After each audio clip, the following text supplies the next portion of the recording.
they walked away from you. That part was visible. That part you lived through in real time.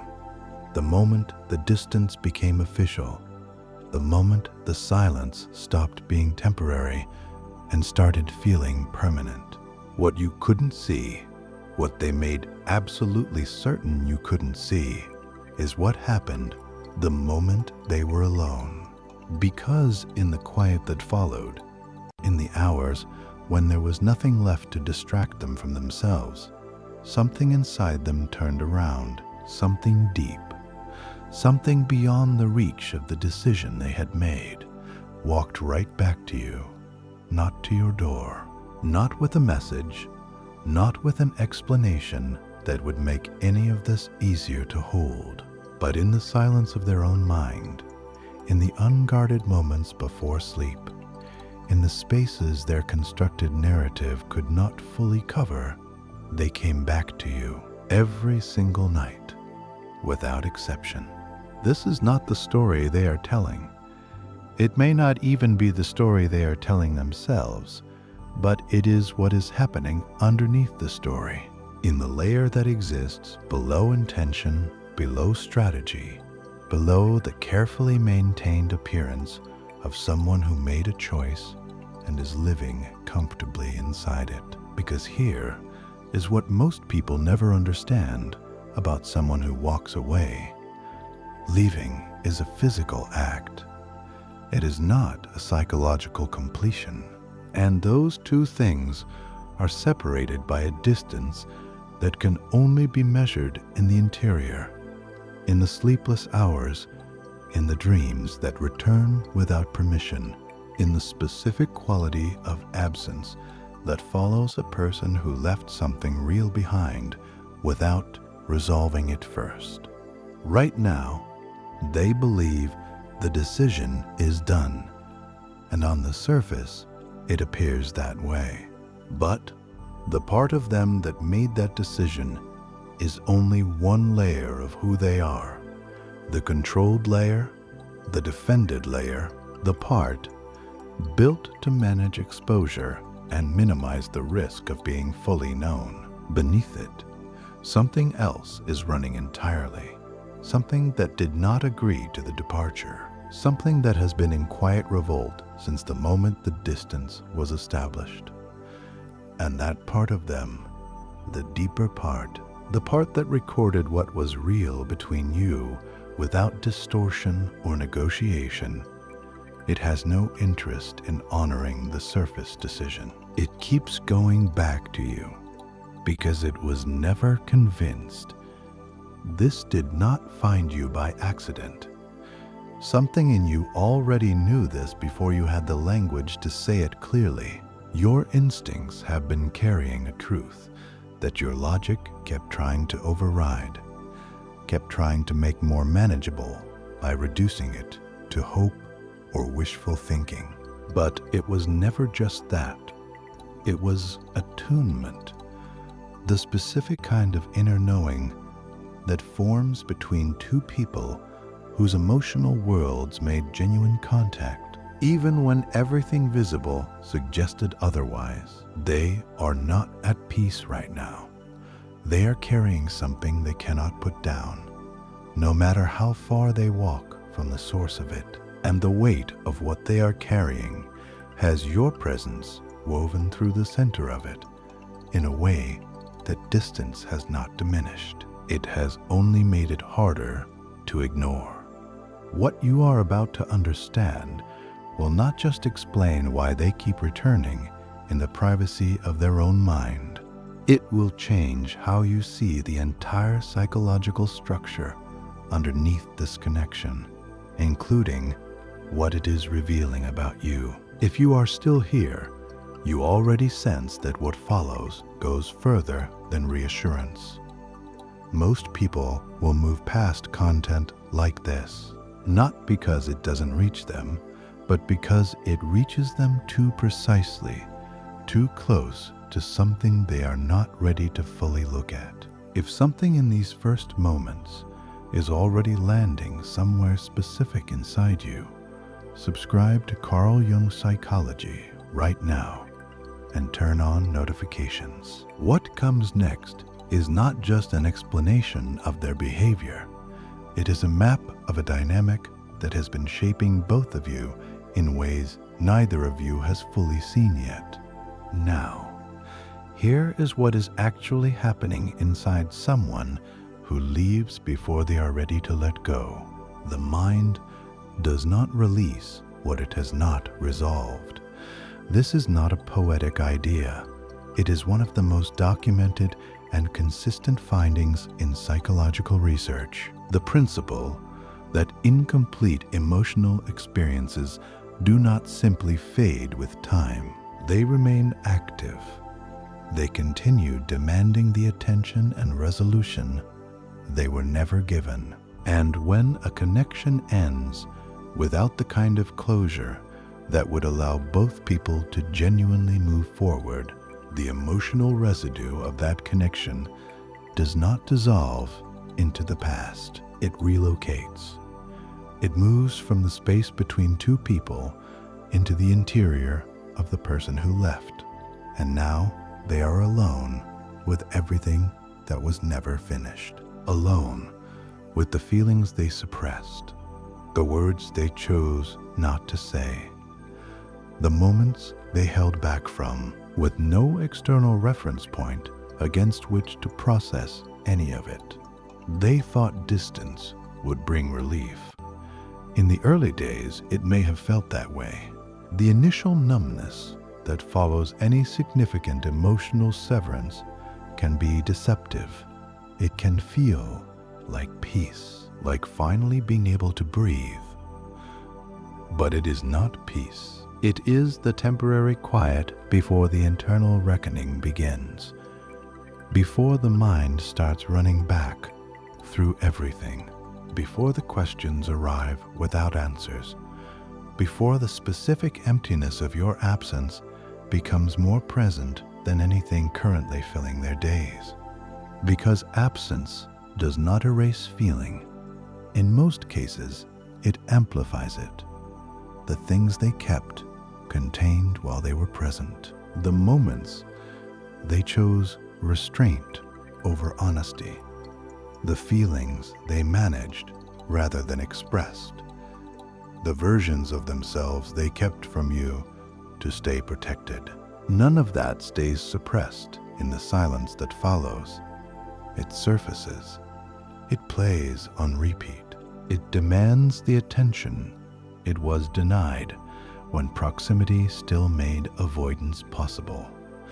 And now, there is nothing between them and it, just the unresolved weight of something they abandoned before it was complete.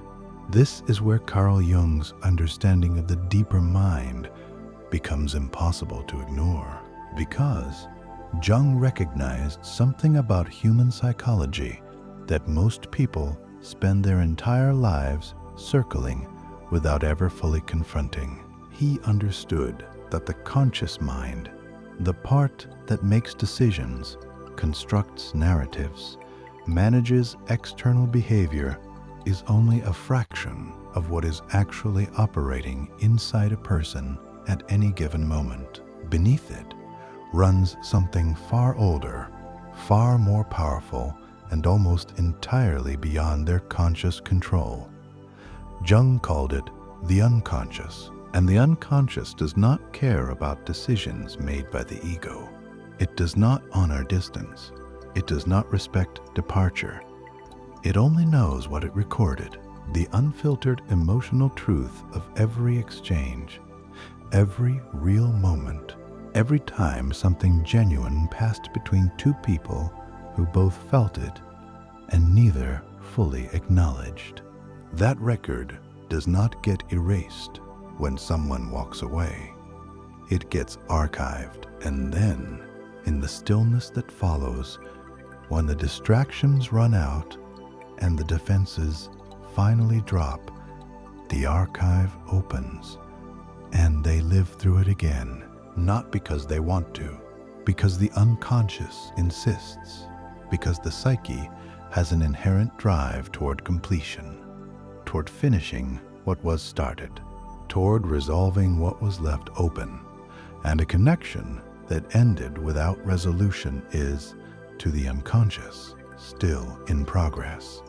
Jung also described what he called the shadow, the dimension of the self that carries everything a person cannot safely bring into conscious expression. The feelings that are too large, too raw, too exposing to show. The needs that feel too vulnerable to maim. The desires that, if expressed, might invite exactly the kind of rejection the person has spent years learning to avoid. And in someone who walked away while still feeling something real, the shadow carries everything they could not bring themselves to say. The longing, the doubt about their own decision, the specific grief of choosing controlled distance over something that felt genuine and now cannot be recaptured in the same form. The pull toward you that never actually released, regardless of how convincingly their behavior suggested it had. The shadow does not shrink because someone creates physical space. It does not weaken because they made a decision and followed through on it. It gets driven further inward, which means it gains pressure. And pressure, in psychological terms, does not remain contained indefinitely.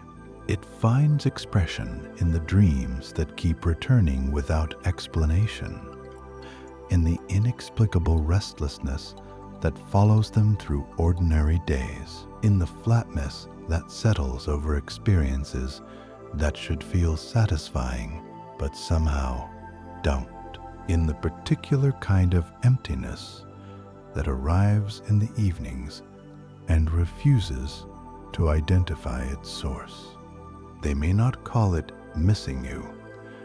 Their ego may resist that framing entirely. They might describe it as feeling unsettled, as needing more time, as not quite being themselves lately.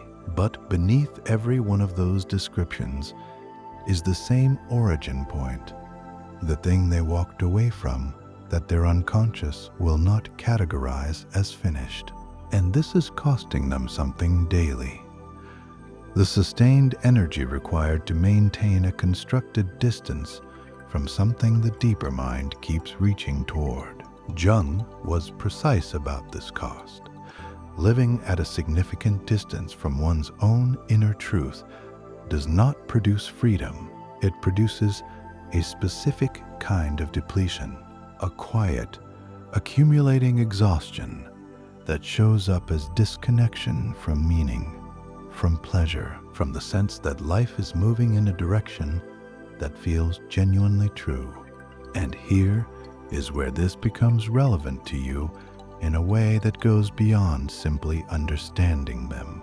Because you have felt this too, not identically, but in parallel, the way your mind returns to them in moments you don't invite it to, the way an ordinary Tuesday afternoon can suddenly carry the full weight of their absence, the way something in you, operating below the level of conscious thought, has continued to register them as present, even in their physical absence. That is not wishful projection. That is the documented reality of how deeply attuned nervous systems continue to reference each other, how genuine emotional contact, once established, creates a resonance that physical distance does not simply interrupt. But here is where clarity becomes essential, because the fact that they return to you internally, that their unconscious continues to reach toward what was left unfinished, does not guarantee that they will return in reality. And holding those two things as equivalent is where the real psychological danger in this dynamic lives. What they experience in private and what they choose in the visible world are being governed by completely different systems within them. Their inner world pulls them back with a force they cannot fully suppress. their defensive structure holds them in place with an equally powerful grip. And as long as those defenses remain intact, as long as the fear of exposure, the fear of needing something they aren't certain they deserve, the fear of returning only to face the same vulnerability that drove the departure in the first place, the gap between what they feel and what they show can remain precisely as wide as it appears from where you are standing. Wide enough to read as indifference, wide enough to feel like finality, wide enough to make you spend hours questioning whether what you sensed between you was ever as real as it felt in the moments when it was undeniable. This is the particular cruelty of the dynamic, not intentional, not malicious, but real in its effect. It keeps two people locked in an unspoken conversation that neither can clearly hear from their position, both carrying something genuine, both unable to bring it into the space between them in a form the other can actually receive. If these words are reaching something specific in you right now, if you feel this speaking directly to your situation, drop 777 in the comments. You are not imagining what you feel, and you are not alone in living inside it. Now here is where your own psychology enters the story with full weight, because the way you are processing their absence is not a clean response to this situation alone. It is also a response to every attachment pattern that was built before this person ever arrived in your life. Every experience that shaped your understanding of what closeness feels like and what it costs. Every dynamic where intensity was followed by withdrawal, and somewhere below conscious awareness, you learned to read that combination as something worth staying for, as something that, if you were patient enough, consistent enough, understanding enough, would eventually resolve in your favor. Their departure activates something older than them. It speaks to a part of you that already knows how to exist inside this particular kind of uncertainty, that has survived versions of this before, that is prepared, if necessary, to survive it again. This is not weakness, but it is a pattern worth seeing clearly, because the pull you feel toward this situation is not purely a response to them specifically. It is also a response to the familiarity of the dynamic itself, to the way this particular combination of intensity and withholding registers in your nervous system as something recognizable, something that feels, despite its difficulty, like a language you already speak. And this is where the Zeigarnik effect becomes impossible to ignore. The mind fixates on incomplete experiences with a persistence it never applies to resolved ones. It keeps the file open. It returns to the unfinished. It generates meaning, builds narrative, searches for signals, not because it is failing you, but because it is doing exactly what minds do when something real remains without resolution. And in the absence of actual information, the mind does not stay neutral. It constructs. It fills the gaps with what it needs to be true. It builds a version of them that is emotionally coherent in ways the real person may never have been. Articulate about their feelings in ways they could never manage in reality. Clear about their intentions in ways the actual dynamic never was. And gradually, without a visible moment of transition, you begin responding to that constructed version as if it were the one that actually exists. This is what Jung described as projection, the unconscious process by which inner content is placed onto an external figure, and then responded to as if it originated there. In a connection this charged, projection becomes almost structurally inevitable because they gave you enough real moments, enough genuine intensity, enough of something that was undeniably present between you to build on, but never enough clarity for the structure to be stable. So the unconscious fills the gaps, and what fills the gaps is shaped by everything you carry. Every unmet need, every unresolved experience, every version of love you have been reaching toward since long before this particular person. And if they are doing the same on their side, projecting onto their memory of you the qualities their own emotional history requires, then both of you are, in a very specific sense, in a relationship with an idea, both carrying a version of the other that has been shaped by what was felt but never spoken, by what was needed but never asked for directly, by the story each of you needed the connection to be. And those two stories, however intensely held, are not a foundation. They are a suspension, a place where emotional investment accumulates without ever landing somewhere solid enough to build on. This is where the most important shift in this entire dynamic is available to you. Not the shift you have been waiting for from them, the shift that only you can make, the one that begins with a single, honest question. Not, will they return? But what are you doing with your own reality in the meantime? Because while you have been tracking their interior, sensing what they carry, reading the space between their silence and their absence, your own emotional life has been quietly organizing itself around someone who is not fully present in it. You have become more patient than the situation warrants, more generous in your interpretation of their behavior than the evidence supports, more willing to extend the benefit of the doubt past the point where doing so costs you something real. And each of these adaptations, made in good faith, made from a place of genuine care, has been slowly adjusting your baseline downward, moving what you accept as normal slightly further from what you actually need.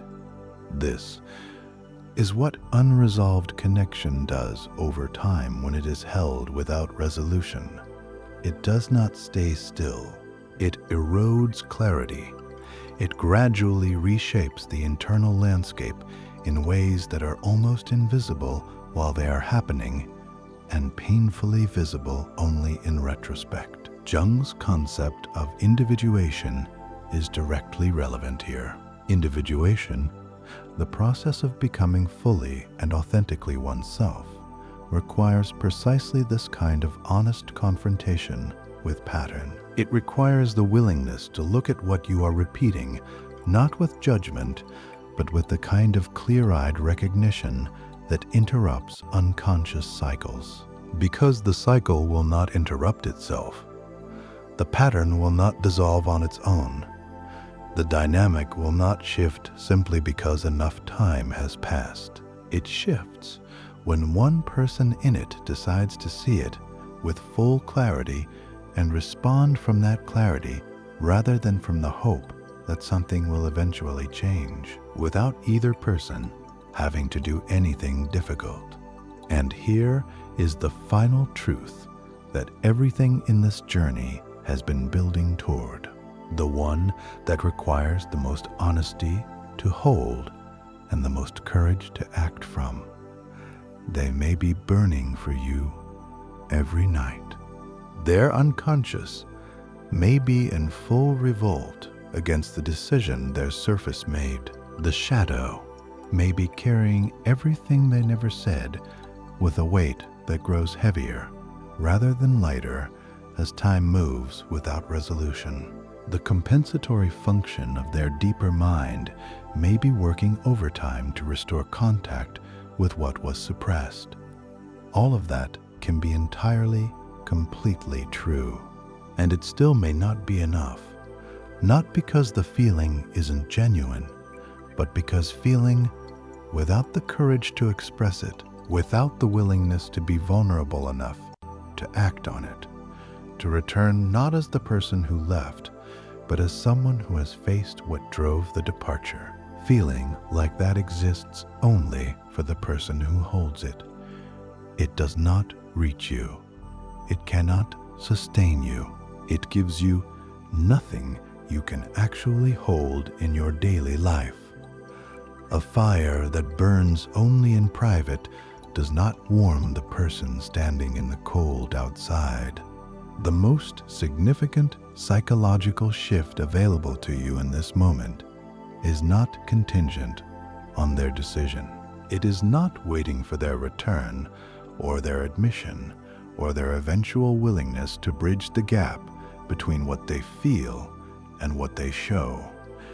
It is the decision to make your own emotional reality the primary reference point, to require, not hope for, not negotiate toward, but require that intensity show up in a form that exists in the world you actually live in, not just in the frequency of a connection that breathes beneath the surface of everything, but never quite breaks through into something you can stand on. They walked away from you, and every night since, something in them walks right back. That is real. That matters. That is not nothing. But you are not living inside their nights. You are living inside your own. And what comes next, for both of you together, or for you moving forward alone, will be determined not by what they feel in private. It will be determined by what you decide your own emotional truth is worth, by whether you are ready to stop building a life around potential and begin living from what is actually present, by whether clarity, when it finally arrives fully, finds you willing to act on it. Clarity doesn't wait. Clarity doesn't chase. Clarity doesn't negotiate with silence.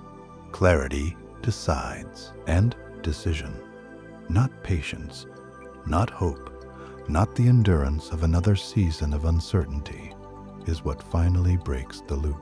Drop 528 in the comments if you are ready to let clarity lead. You already know what comes next. You have known for longer than you have been willing to admit. But let's stay here for one more moment, because decision is not a single act. It is not a moment that arrives once and resolves everything cleanly. It is a process. And that process begins with something most people skip entirely because it feels less urgent than the question of what the other person will do. It begins with understanding what you actually want, not what you are willing to accept, not what you are hoping they will eventually offer. What you genuinely want from a connection, what it would need to look and feel like in your daily life to be something you can call real. Because most people inside a dynamic like this one have been so focused on decoding the other person that they have lost contact with their own answer to that question. They have spent so much energy trying to understand why someone else is behaving the way they are that they have quietly stopped asking whether that behavior is compatible with what they need. And this matters. It matters in a specific, practical way. Because want is not the same as need, and need is not the same as what you have been accepting. These three things can be very far apart, and the distance between them, between what you genuinely need from a connection and what you have been allowing to stand in its place, is often the most accurate measure of how far this dynamic has moved you from yourself. So ask it now, not abstractly, specifically. What would a connection that actually meets you look like in practice? Not in its potential, not in its best moments, not in the version that exists when they are briefly, unexpectedly open. In its ordinary consistency, in the way it makes you feel on a Tuesday that has nothing special about it, in whether their presence in your life adds stability or generates a particular kind of ongoing tension that you have gradually learned to call depth, because depth was more tolerable than admitting it was simply unresolved. Because depth and unresolved tension are not the same thing, even though they can feel nearly identical from inside them. Depth expands you. It gives you more access to yourself, not less. It creates a kind of security from which genuine vulnerability becomes possible. Not because everything is certain, but because the foundation is honest. Unresolved tension, by contrast, contracts you over time. It draws your attention inward in a way that is not reflective, but recursive. It keeps you circling the same questions without arriving at answers, because the questions are not actually meant to be answered. They are meant to keep you engaged with the uncertainty itself. And engagement with uncertainty, sustained long enough, starts to feel like its own form of intimacy, like you are close to something, even when nothing is actually being given. This is one of the subtler psychological traps in a dynamic like this. 1. The tension itself begins to function as connection. The not knowing begins to feel like being inside something significant. And so, the absence of resolution stops feeling like a problem to be solved and starts feeling like evidence of how serious this is, how much it matters, how different this is from the connections that came easily and felt light and did not require this level of sustained attention. And in a strange way, the difficulty starts to feel like proof of value, as if the harder something is to hold, the more it must be worth holding. But this is where you have to be willing to challenge that logic directly, because difficulty is not the same as value. Unavailability is not the same as depth. The emotional labor required to stay connected to someone who is not fully showing up is not evidence of a profound bond. It is evidence of an asymmetry. And asymmetry, sustained long enough without correction, does not resolve into balance. It resolves into exhaustion, into the quiet resentment that builds when you have given more than you have received for longer than was honest to accept, into the erosion of your own sense of what you deserve, which happens so gradually and so quietly that by the time you notice it, you cannot easily identify when it began. And here is what Jung understood about this erosion, about what happens when a person remains in a configuration that consistently requires them to diminish their own reality in order to maintain connection with someone else. He understood that the psyche does not simply absorb this indefinitely. It responds. It generates symptoms, not in the medical sense, but in the psychological sense, of signals that something in the current arrangement is fundamentally incompatible with the person's actual nature. Anxiety that has no clear external source. A restlessness that no amount of distraction resolves. A sadness that arrives without obvious cause. A growing sense of disconnection from one's own desires, one's own direction, one's own sense of what is possible. These are not signs of weakness. They are not evidence that something is wrong with you. They are the psyche's way of communicating that the cost of the current dynamic has exceeded what is sustainable. and they deserve to be taken seriously rather than reframed as sensitivity or overinvestment, or something to be managed until the other person finally comes around. Because here is the truth about waiting. Waiting is not neutral. It is not a passive state that leaves you unchanged while the situation resolves itself. Waiting is an active choice that has consequences for your perception, for your emotional availability, for your capacity to recognize and respond to what is actually being offered in your life beyond this single unresolved connection. Every day spent organized around the possibility of their return is a day not fully inhabited by your own reality, not fully open to what is present rather than what is pending, not fully alive to the version of your life that exists right now, independent of whether they ever bridge the gap between what they feel and what they show. And this is not an argument against them. It is not a dismissal of what was real between you. What was real was real. What they carry internally is genuine. The connection that formed between you did not happen by accident and does not deserve to be minimized because it has become complicated or painful or suspended in uncertainty. None of that changes the fact that it existed.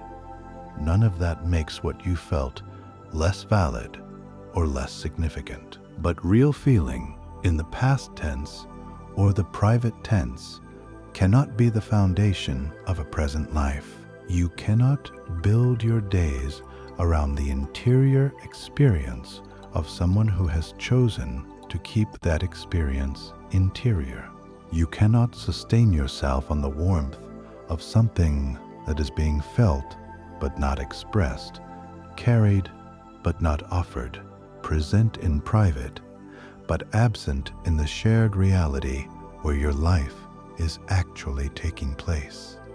You deserve to be chosen in the present tense, not eventually, not theoretically, not in the version of events where they finally work through whatever is keeping them at a distance and arrive, changed, ready to offer what they have been withholding in the actual present by someone who knows what they feel and decides, despite the vulnerability of that, to show up with it anyway.